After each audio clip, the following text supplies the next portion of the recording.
Aktori I njohur I humorit dhe një prej mbështetësve të flaktës së djathtës shqiptare Jul Deda është fotografuar pranë ambienteve të prokurorisë së posaçme kundër korrupsionit dhe krimit të organizuar. Ka qenë vetë Juli I cili ka postuar disa foto para strukturës së posaçme, duke shkaktuar kështu zhurmë në rrjetet sociale.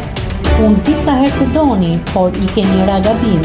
S'keni çfarë më bëni, shkruan aktori krah fotove, ndërkohë që nuk dihet nëse kjo vizitë e Dedës në prokurori ka qenë me ftesë të tyre apo mos ndoshta është pjesë e një prej shakave dhe komedive të radhës së aktorit. Se për çfarë bëhet fjalë dhe çfarë qëndron pas këtyre fotove, mbetet të zbulohet në vijim. Nëse klikoni mbi butonin subscribe, do t'ju shfaqen të gjitha publikimet tona. Ju ftoj t'i bëni subscribe kanalit, të pëlqeni videot dhe të lini komentin tuaj.